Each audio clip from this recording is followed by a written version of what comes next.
Morgan Spurlock. Is he here, Roland? Yes, hey, Morgan, what's up? I saw him. That's Kenny. Oh, there's Morgan. Come on in there, sir. How are you, Morgan? Good, good. Look at you. Looking good, brother. Absolutely. Absolutely. There you go. Plop right down over there.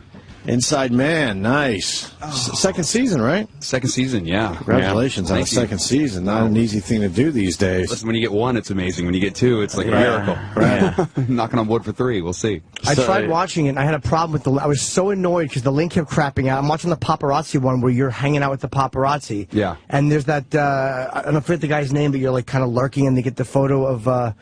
who's that actress that you got coming out of the fucking like yoga place or whatever? Oh, and she stopped, looked at you guys, and kept going. Oh, what's that girl's name? See, I'm like the worst. I was the worst paparazzi because I was like, that person looks like somebody. That person, no, it is. Yeah, it was the she's Brittany something. No, she was one of like the Hills girls, and Giles knew who she was. And he's like, oh, that's blah blah. And I was Ashley like, Tisdale. Ashley Tisdale. That's exactly who it was. So you were being a paparazzi for the day just to see what they go through? Yeah. Well, this whole episode is all about like our fascination with celebrity. Like, why have we gotten to the point where these are the people that we put on the covers of magazines? These are the people we idolize, and so it's all about just like obsession with fame, with celebrity. Yeah. I don't get it either. It's crazy. Oh, and it's a multi-billion-dollar industry. Like it's like $3 billion a year generated by the magazines, TMZs, the world. Like, it's nuts, dude. Were you able to get the gist of what these guys not go through? Because I don't really have much sympathy for them. I don't know if you do now. The paparazzi? The celebrities of the paparazzis. Because you start to have very little sympathy for both sides. For both sides, really? Yeah. That's what I was going to ask you, too, about if you do have any sympathy for them. But were you feeling the wrath of some of these celebrities? You know, it's like there's a scene where I'm at the airport as Kim Kardashian's flying in from Paris, and there's like 50 photographers there, and I'm there trying to like get a picture along with like 50 other yahoos, trying to get a shot as the giant security guards that come out with her just come barreling through the crowd, knocking like the crap out of people, getting you out of the way, and so it's like you're there in front of them, and the guy's just like whoa, and give you the Heisman, knocking you out of the way. Wow. Yeah, and so you start to have a little sympathy for these guys because they do have a tough job, and some of the guys are people with families and kids who are just trying to make a living, and then there are guys who are a bit more dodgy. But I think it's like it's any business. But some of the celebrities work with the paparazzi too. You learn. Well, that's the amazing thing that I learned over the course of doing this episode, is Kim Kardashian calls ahead, of course, and tells the paps when she's arriving at places. Right. And not only that, but when you're a photographer, you have an account at an agency. And so every time you get a picture that's taken, it goes into the agency, and then you get money from it. Right. They have their own account. The Kardashians have their own account at a photo agency. So now they call the photographers. Photographers come take the pictures. They take the pictures. They get a kick out of every picture that gets printed. Smart. Wait, who does the Kardashians? Kardashians have their own account. Because they love the notoriety. And there are some celebrities that don't want any body intruding on their lives, but they love it. But those are the ones you don't hear about. That's right. Because I've heard over the years that these guys all call the paparazzi and say, hey, I'm going to blah, blah, I'll be there at this time. 2 o'clock, and all of a sudden it's like this snapshot. You're like, how the fuck did they get that picture? Yeah, that's right. But it was set up ahead of time. And that's what you realize, and that's what. And then the celebrity acts like, oh God, no, please, no, stop, get out of my face. Yeah. And but their business is being in the tabloids. It's like she doesn't have a job. Right. Kim Kardashian doesn't have a job. That fuels her celebrity. There's nothing else she can do. So why would she not enjoy that? That's right. And call up the paparazzi. That's right. And what about the rest of the paparazzi guys? Well, did you get along with them? And yeah, it's like there were guys that were making fun of me for being there because I am a terrible photographer. I am like absolutely the worst photographer ever. And but they brought me in. They kind of showed me the ropes of what they do. And there's guys who do different things. Like there's the guys who wait at the airports. Like there's TMZ guys who do nothing but stand there just wait for flights from New York to come in. Right. Do they know who's going to be on them or no? They do. That's the other weird thing. You start to realize that there's people who work at the airlines that call them and give them tips. Oh, no kidding. Yeah, for a little taste. They get their taste. So they're like at the airport. It's like in Casino with the guy that used to call Pesci's character, that's right. the hotel guy, the parking lot guy. Yeah, he's not going to be in his room today. It's the same thing. Same thing. Exactly the same thing. So there's people at every air. Like these guys have tipsters at every airline that call ahead and say so and so's on this flight flying to L.A. So when they land, they're waiting at the airport. It's crazy. Wow. Yeah, and so do those people get in trouble though? The airline people? And if they found out, I'm sure they probably would. Yeah, they probably keep it on the QT. They keep that. How much money is involved in some of this stuff? Well, it's like it's crazy. Some of the money is nuts. Like the guy that I spent the most time with was this guy named Giles, amazing guy. Who his whole thing is he just fishes all day long. So he drives around L.A. in his car, and what he does is he just waits to catch somebody. Here's somebody going in the store and getting a latte, and then he takes a picture of them because he does all like the stars are just like us photos, where you see somebody walking out of a Piggly Wiggly with toilet paper. Look at that. That's his kid. Yul Brenner has to shit. He's just like us. He shits just like us. Yeah, it's amazing. It's amazing. When you go to L.A., all you have to do is go to a Starbucks, and you're guaranteed to see at least one or two celebrities. Somebody will wander in the morning. Are there places that they just know, like, this is where they hang out? Yeah, one street in L.A. They don't go to. Well, there's the one. Yeah, where the Ivy is. Where the Ivy is, they go there, and then there's like in Brentwood. Robertson in L.A. is a huge one. Yeah. And the celebrities know that, where the paparazzi camp out if they have nothing else, if they're not doing an airport run or whatever, they'll camp out on Robertson knowing that celebrities are coming through. That's exactly right. And it's the ones that really are looking for the attention too. Yeah, and then they act like, oh God, stop. What are you doing? I'm just trying to go to the Ivy for lunch, but everyone knows you go there specifically to get your picture taken. As you have a table out on the patio where, where everyone can see you anyway. Everyone sees you. Well, Kim Kardashian calls them. Why does she rush through and look down? That's just it's part of the act. It's part of the act. Yeah, it's the spin. It's all bullshit, is what I'm trying to say. I don't get it though. Don't. For every celebrity standing up going, the paparazzi are really intrusive. Yeah. Most of them know that it's all one big fucking game. Now, That's right. This shit wouldn't happen without the demand for it. So what do you think that is? What is this fascination? I mean, a lot of it is, when times are tough,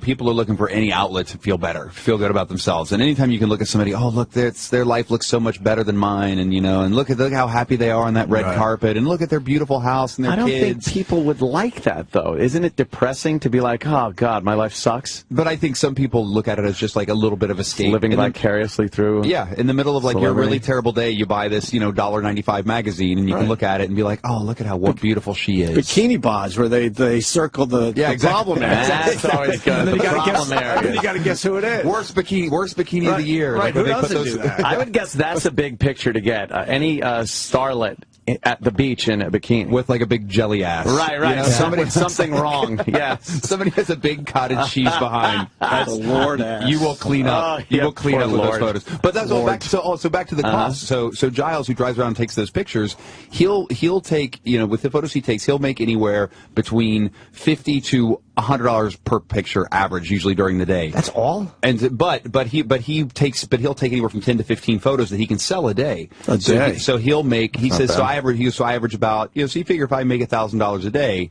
So he's making $350, $360 a year, righteous on bucks. average. Yeah, and every day he gets up, he drives his circuit, takes pictures, loads them up, and that's all he does. And just knows where the celebrity's going to be. Yeah. Like we were doing their regular stuff, and he drives around. He scouts through. We saw the Gold's Gym, and he goes, "Let's just see who's working out in Gold's Gym." And so we go up, and he looks through the fence, and there's Ray Liotta in the back. Like, oh, yeah. Really? Yeah. He's like, hold on, I'm gonna get a picture of Ray Liotta. And I was like, is Ray Liotta all sweaty, like really worth some money? He's like, oh yeah, I'll sell this. This will be worth $300-$400. I'm like, wow, who knew? Wow, amazing. So it really amazing. is like fishing. It is completely. You don't know what you're gonna get. One on the line. Yeah. What was the best one you got while you were with him?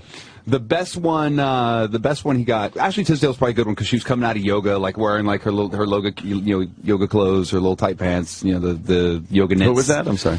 Ashley Tisdale. Oh, that girl. So that girl coming out, that was probably a good one. Who else did we see? We chased Jamie Lee Curtis. She gave him the finger for taking a picture. She don't like. She does not like the paps. No. Especially these days.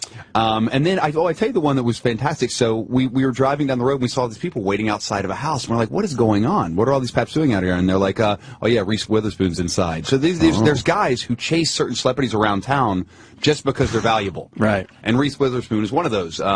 Jennifer Garner's one. So if people know where they are, they'll stalk them. They'll wait outside for them to come out, take pictures of them, chase them to where their next destination is. And this is where it gets dangerous because these guys literally will chase them to where they're going. When does it get to the point where they have enough pictures of the one celebrity? Instead of like chasing them to every location they're going to. Yeah, I mean that's some of them will take a picture and stop. That's good. And some paparazzi will be like, "Hey, can I just get a photograph?" They'll take theirs and then they'll leave. Right. But then there's other guys that just chase them all day long because they know this person will get me money constantly. Right. Yeah. Jeez. I understand why the celebrities hate them, though. Cause like, yeah, you're a celebrity, but there's a point where you're just taking your kid to school. Yeah. And they complain about their kids being used in photos. That's right. Like, what magazine uses them? Like, People or whatever, or Us Weekly? Yeah. If the celebrities just boycotted and said, any kid photo used without the person's consent, none of us will appear in that magazine, Us would stop doing it. That's exactly right, and that's one of the things we talk about in the show. Is that if there's a guy who runs a security firm in L.A. It's called it's a huge bodyguard company. A guy Chris runs the place, and he basically says he goes, listen, if the celebrities would just get some balls and say we're not going to do this anymore. We're not going to cooperate. He goes, things would change. He goes, but some of them need it so much that it's not going to get away. That's what it is. It's become part of hey, we need It's part of the machine. And there's no guarantee that they're going to be celebrities forever either. That's right. If they knew that, then they could easily all get together and go, all right, I'll do it. Stop this. I'll do it till 2015. Right. Yeah, then. But a lot of these people are just hanging on for dear life. Yeah. They're hot for a few years and then they're done. And they know that. That's why they would never agree to something like that. They need. Is that the picture you took? Which one is? Let me see it. Oh, I didn't take that. No. That's a much. That's her in her yoga, though. No, that's her in her yoga outfit. But yeah, the one that Giles took was her coming out of. She's like next to her Mercedes. It looks more like this one, but that's not it. Right. Okay. Get closer to that one. Damn. But look, that's a million of her just in yoga. That's right.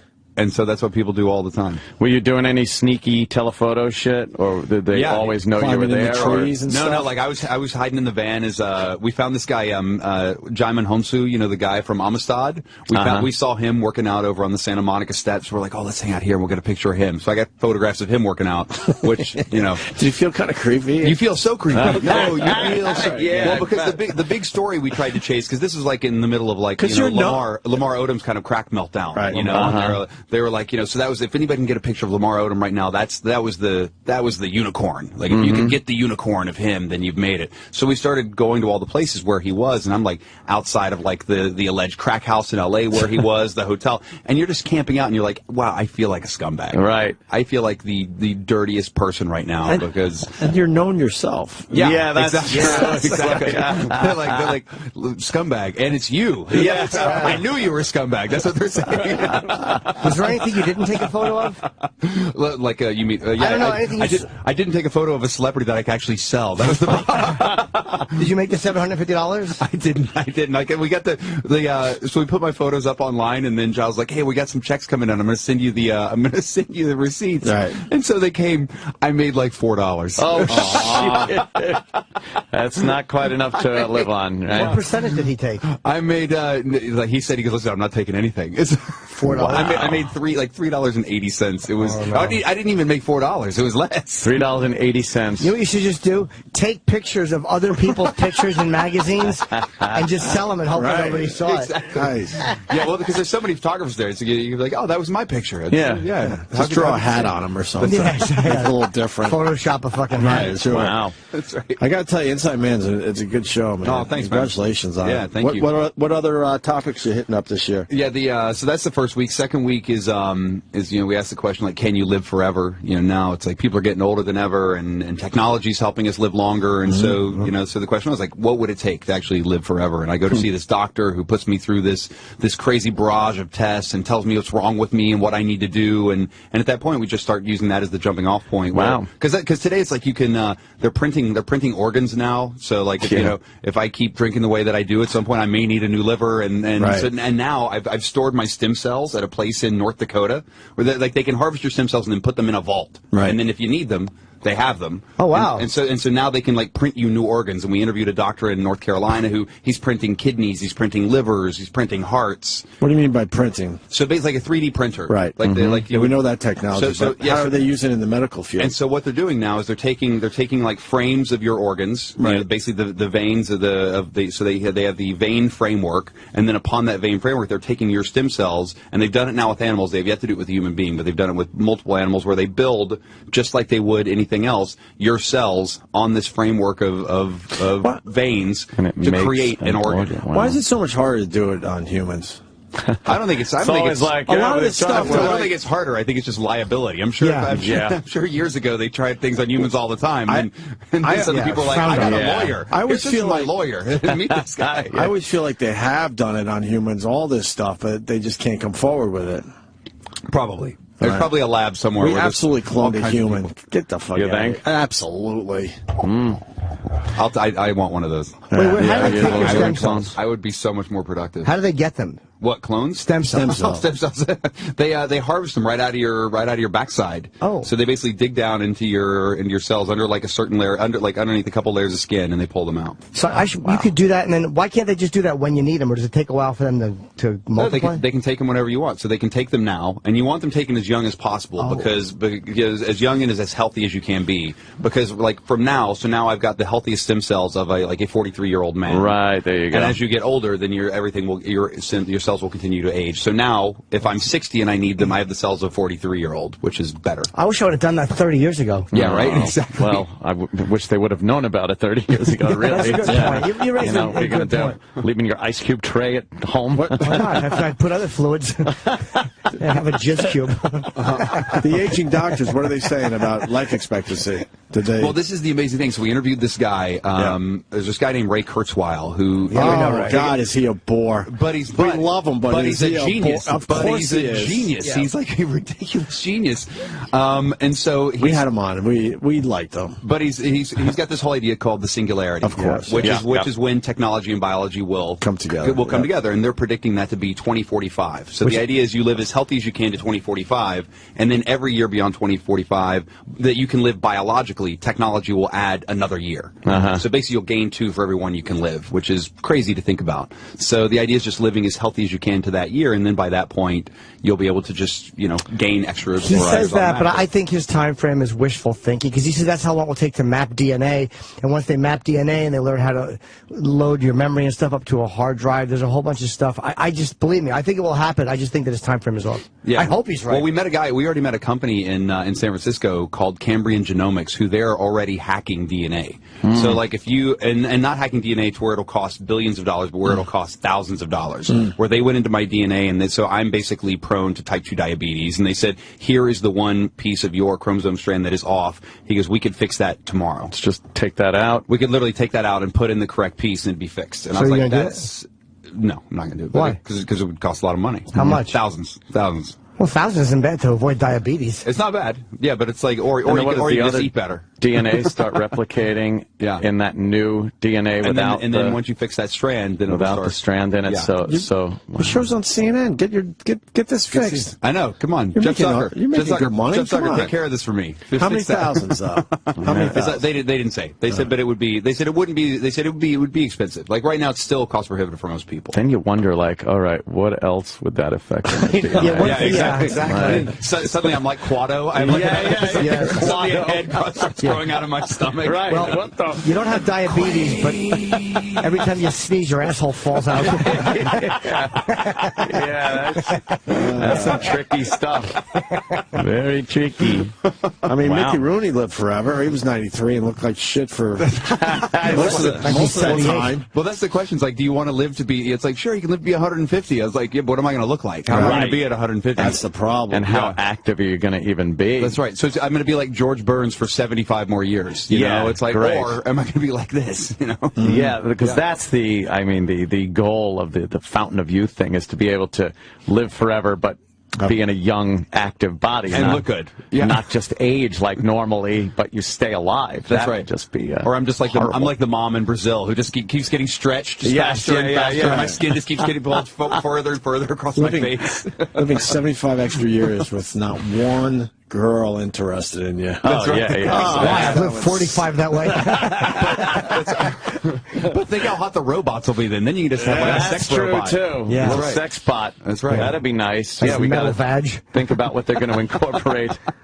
What other episodes? there, UFOs? sir? Yeah, we do an are episode about going UFOs. UFOs. We're doing one Nice. about UFOs, which is great. We're doing one about student athletes. You know, like should you pay student athletes? Of course you should. They make billions of dollars. Billions of dollars. I went and played football at Ole Miss as part of that episode, where I just got my ass beat by guys twice my size and like half my age, and it's a great episode. But I still have no feeling in this thumb. Wow. From like getting hit by You those took guys. real hits. Oh yeah.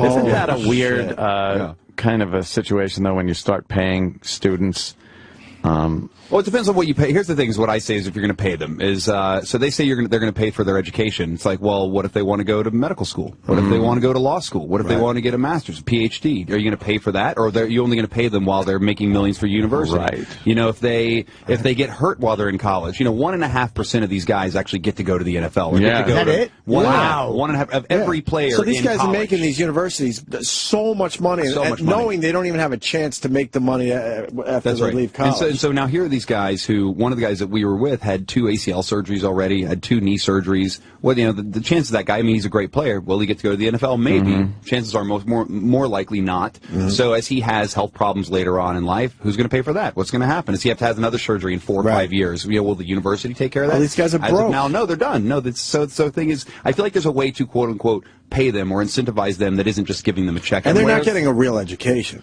I mean, a lot of these student athletes it's fake school. Yeah, like North Carolina, the story that broke about those guys.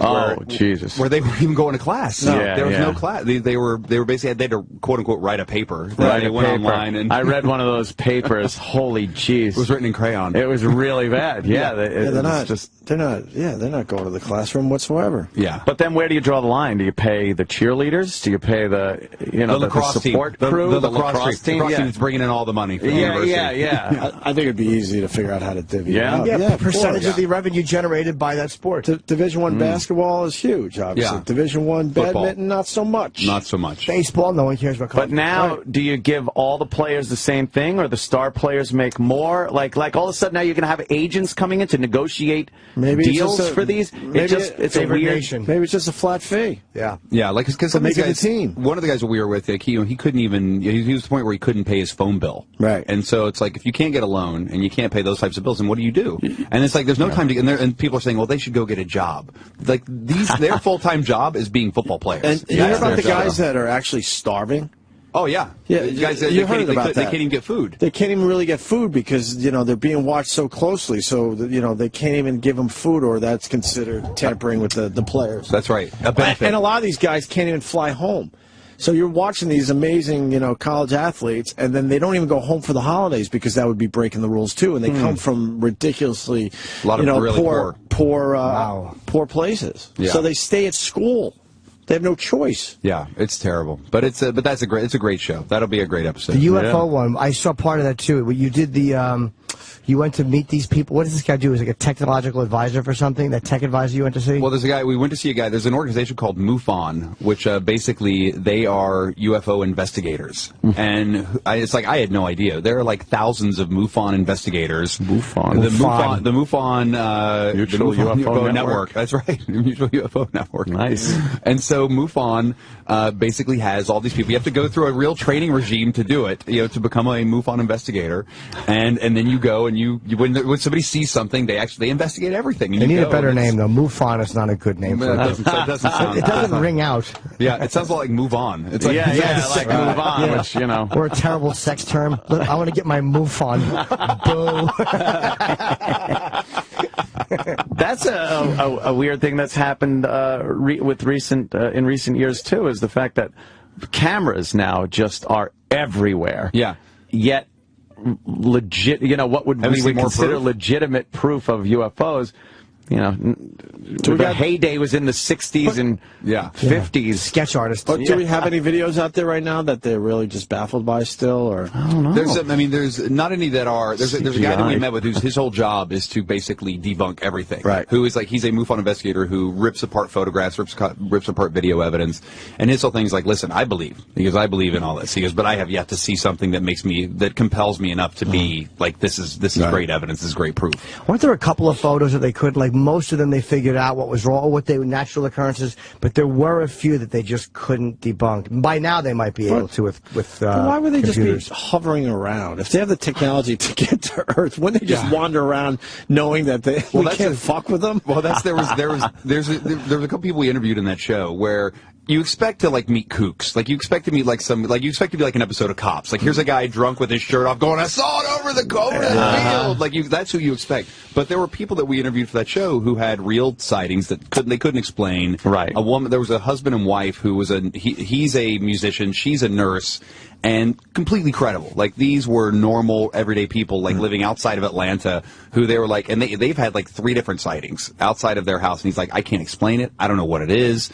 He basically plays his guitar on the balcony, and he thinks that lures them to... He's a whack job. Yeah. But his wife's completely normal. Right. But his wife is a normal nurse, and she says he yelled at me, came in and grabbed me, and she goes, I couldn't explain what it was. And what were they saying? Well, they had 2 different sightings. One of them, they described this thing that looked almost like a glowing pink trash can turned upside down that was over their house that then started moving off into the distance over the trees. That was the first one.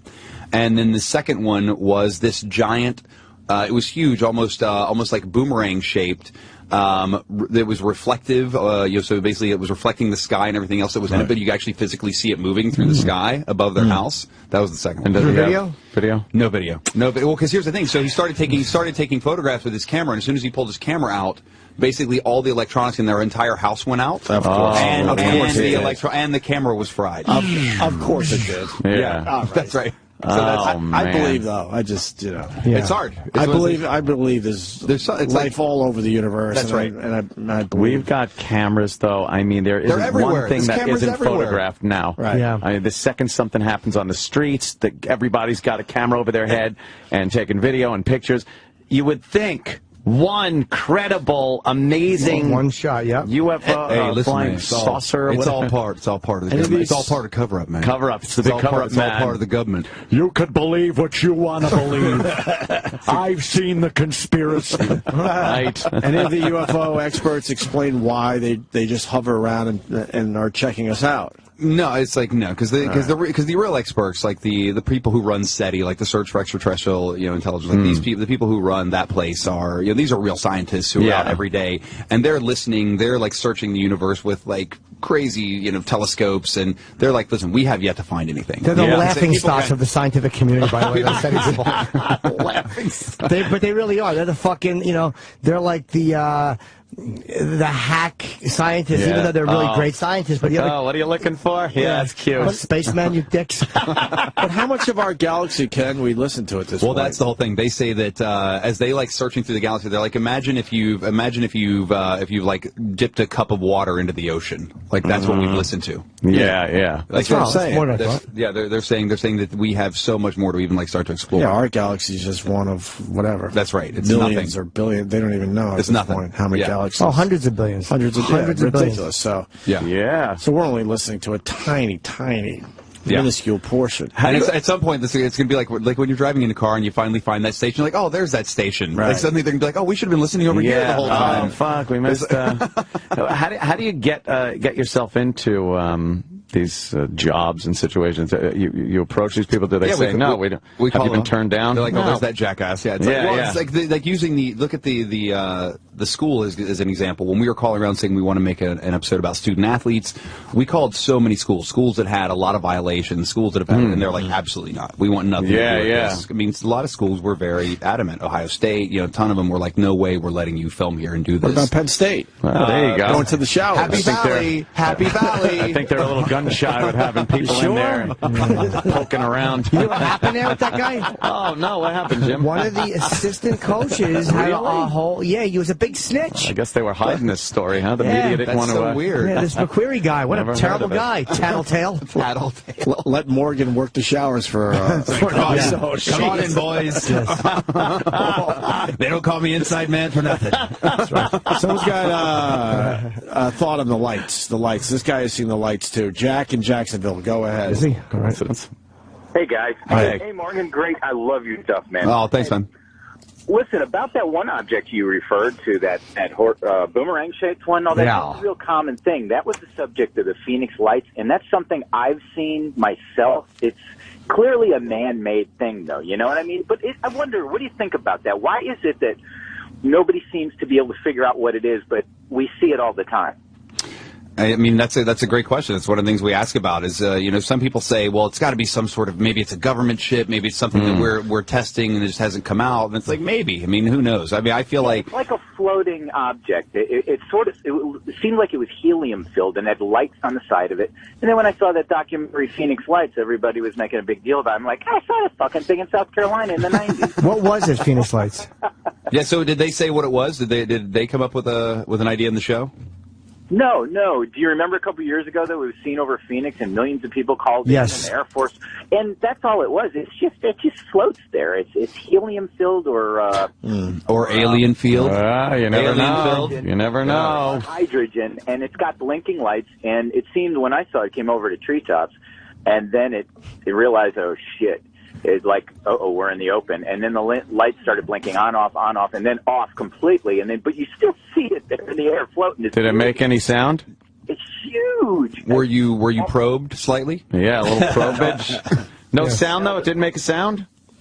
No, it was like a very small hum, almost like there was an outboard motor and a fan. It's man-made. It's man-made. It's like special ops or somebody. I mean, that's what I can't understand. And it was in the 90s, so I didn't have a... Oh, yeah, not everyone didn't have their Everybody cameras. Didn't have nobody had a camera back then. I think in the 50s and 60s, when there were so many sightings and stuff, I think that was a lot of Russian and American technology that we were kind of trying to hash out. Yeah. I think before computers, there was a lot of trial and error going on. It was like you couldn't virtually fly something in a computer or in a smaller scale, so you actually built this goddamn thing, sent it up, then whatever happened. And that's some of the old UFOs. Yeah, the prototypes. People like, that's aliens, what I think. there's an alien. Yeah. How weird, you just had a paparazzi shot. I see. Yeah. Time's coming in right now. See? Now our own one of your episodes. Slobberazzi. Oh, no. Sorry, Erod. We only have 5 minutes left, and there's a few more calls I want in. Thank you, Jack. Let me go to Kevin in Philly. Kevin, go ahead. Kev? Morgan Spurlock in studio, Inside Man on CNN. It's Sundays, right? Sundays at 10. Premieres this Sunday, the 13th. Great. Go ahead, Kevin. Hey, boys. I'm going to get ribbed for this, but Morgan, I saw your One Direction movie. Oh, yeah, you did. I've seen it like 5 times, and it's fantastic. Oh, well, thank you very much. What One Direction movie? I directed a film last year about One Direction called One Direction, This Is Us. You actually directed that? I did, yeah. Okay. Yeah. You directed that? I did. How do we not know that? I know. We've known you forever. I know. That's pretty cool. Yeah, no, I got called. This is a funny story because I got called years ago when we were finishing a film. I just started doing Greatest Movie Ever Sold. Right. And while we were doing that, I got called by Paramount and they said, we'd love you to come in and meet with us about this Justin Bieber film. And I was like, I'm in the middle of this other movie. There's no way I can chase that massive film right now. And then when we were finishing both the Comic-Con and Manson films, because we were finishing those simultaneously, Paramount called again and said, we've got this Katy Perry movie, and at that point, oh shit! And I was like, God, you got to be kidding me! Is that this is the second time? And that one, you were inheriting somebody's headache. It had all already been shot, and they're like, put this movie together, take this footage and make it. And I was like, is that the one that came out last year? That's the one that came out. I saw it. It was a disaster. Yeah, I mean, it's it's one of those where it just I feel like that the 3D didn't pop off the screen. I feel like a lot of it felt very kind of candy coated. Right. And then when I got called for this, they said, have you ever heard of this band One Direction? I was like, of course I have. And so I was like, this is the third time. When you make docs, to get the chance to make a film of that scope and that size, I mean, it never happens. It rarely happens. And this is the third time I got called. And so I threw my hat in the ring. I had to go do this, and I got the job, and it was amazing. Yeah. So we got to make this crazy, 3D, $10 million movie. How were they? They're actually good kids. These are kids who realize that they have been incredibly fortunate and really lucky. And now here they are. They're about to go on a big stadium tour this year. I mean, so last year when we were filming them, it was all arenas. This year they're doing all stadiums. They're going to be like Giant Stadium, Gillette. Wow. The Chicago's. I mean, it's going to be massive. 100 screaming girls. Rose Bowl. They're doing 3 nights at the Rose Bowl. It's going to How big is the Rose Bowl? 100,000+. You're doing 300,000 people in 3 days. Yeah, it's crazy. Wow. Yeah, it's nuts. So but I'm glad you liked it. No, I enjoyed making that film, and I think the film came out fantastic. I'm really proud of it. How do you know where to put the camera, Morgan? It baffles me. It's erecting. Was it screaming girls everywhere you guys went? Everywhere we went. We were filming in Mexico City, and the whole time we were in Mexico City at the hotel, 5,000 girls camped outside the hotel every day for 5 days, just yelling, screaming, singing. I mean, it was bananas. Wow, man. And that's like those guys' life every day. Are those guys married? None of them. One of them's about to get married. He got engaged last year. Dummy. Yeah, got engaged. What a dummy. There's plenty of time to get married. Yeah. What is he, 20-something? 20, like 2021. What is he doing? Yeah. Yeah, just got Zane. Zane got married. Wow. Yeah, they got engaged. Yeah, so there's the trailer. I do enjoy a good documentary. I wish there were more quality ones. Yeah, what have you seen recently that you liked? Oh, God. I've been into these goddamn air disaster documentaries. Well, it seems like that's all that's on TV right now. I know. But I saw the one about the PSA flight that went down in San Diego back in the late 80s, and they came back for the 30th anniversary and had interviews with the people, and that was pretty compelling. But it could have been better. Yeah. And I wanted it to kind of be better, you know? Yeah. I like the sushi documentary. Oh, Your Dream to Sushi. Your Dream to Sushi is a great film. About anything. Did you do that? I didn't make that one. No, I didn't like that one. Wait, which one was But it's a beautiful film. Euro loves sushi. Yeah. It's a beautiful film, though. Yeah. It's really beautiful, and I loved. But why wouldn't he open up a bigger place? Because he could make a gajillion dollars in that tiny little place. Well, how, though? There's only 10 seats or something. But I think he charges a dumb amount of money per seat to sit there. I think it's something crazy. The Guccione one was good, too. And what I liked the Bob Guccione doc, and the Hugh Hefner one. Yeah. What about Act of Killing? Did you guys see that? Oh. Didn't see that one yet. That's weird. That's it's bizarre. amazing. So there were all of these people who there were these guys in Indonesia that killed communists during the communist uprising in the 60s, and none of these people were ever prosecuted because they were basically doing the government's work. And so there were these guys that were hired killers, and they killed like 1 million people, you know, that were communists. And so the film is about this guy who goes back and finds these guys who killed people, who were murderers for the government, and he starts interviewing them about killing all these people, and not only just interviewing them in a normal way, basically says, we want to tell your story, we want you to write this story of what you did. And so these guys write a script, and then they act out killing these people. And so they're acting as themselves and acting as the people they're murdering as they're filming it. So they're turning it into almost like this play. So it becomes like this film in a film, and it's brilliant and crazy. So bizarre. So batshit crazy. But the film it's really well done. What's the best documentary you've ever seen? The best documentary I've ever seen. There's two trains of thought. Like there's docs that I give to people. Like the best doc, my favorite doc of all time is a movie called Brother's Keeper that were did by Joe Berlinger and Bruce Sinofsky, the guys who did Metallica, Some Kind of Monster, and Paradise Lost, which is about these 3 creepy brothers who live in upstate New York, and one of them was found dead one day, and so then they basically accused the other one of murder, and it turns into this like weird, creepy story of like incest, and it gets dark fast. Oh. It gets so dark. It gets dark. I saw part of that years ago on video. I never saw the end of it for some reason. Now you make me want to go back and watch it. It came already. Exactly. Before the word incest, you got half of incest out, and I was finished. But then there's docs. But then people always say like, what's a good doc? What should I watch? And then there's like gateway docs that I give to people because people are like, docs are boring. I don't want to watch them. And then I give them like Anvil, Story of Anvil, or American Movie, Heavy Metal Parking Lot, Hands on a Hard Body. Heavy Metal Parking Lot was a good one. Those are good. Those are like great docs. The King of Kong was King of Kong is one of the best ever. Yeah, that's a great. A lot of great doc. characters in that one. That's right. Steve Wiebe. That whole Super Size Me. That's a good gateway doc. That's a good gateway doc right there. Sure. Great film, obviously. Before you go, because I hear you only have like a minute left. Sure. Robert, let him talk. Robert in Birmingham looks like. Yeah, Birmingham. Go ahead, Robert. Yeah, I want to call BS on the student athletes that were starving, unless it's a real lower tier school, maybe that you were talking about. I know at Alabama they have 24-hour access to healthy snacks, fresh fruit, all that down in their student center. They get the best tutoring that nobody on campus could afford. So the question is, if you're going to get paid, if you decide that they're employees, don't they owe taxes on the about $200,000 value of the room and board and education that they get over the 4 years? No, that's a great question.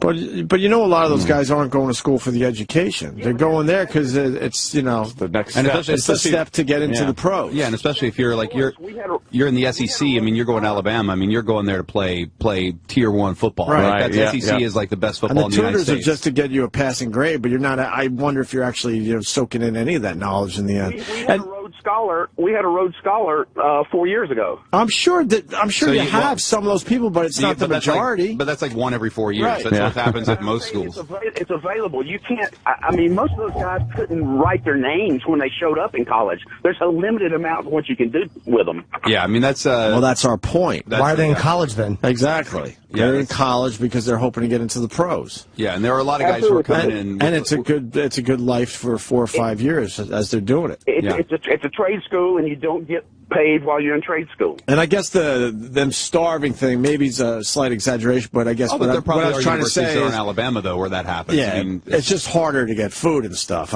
You'll do what you can to get your food. And the trade school people on the trade schools aren't making $50 million on TV deals. There's a lot more money being made in this. Morgan's got to go big time. We're over the time. Thank you, Robert. And thank you to you guys. I was actually talking about this in the hallway. It has been now 14 years that I have that you guys have been been there. And we were there before anyone knew who you were. Before anybody. that MTV show. I was literally talking about this in the hallway. So I just want to say thank you. Got the name of the show. I bet you will. I bet you will. I bet you will. Yeah. We're at NW, and a young Morgan Spurlock walks in. Young, fresh-faced kid in the business. And then he left, and we're like, he'll never make it. Exactly. 14 years later, he's still doing it. Amazing. Morgan Spurlock, Inside Man, this Sunday. It premieres Season 2, 10 p.m. on CNN. Yeah, right on. And it's Morgan Spurlock on Twitter. Very cool. Thanks, Thank you Morgan. guys. Great Appreciate job. it. As always, thank you. We'll see you next time. Morgan Spurlock.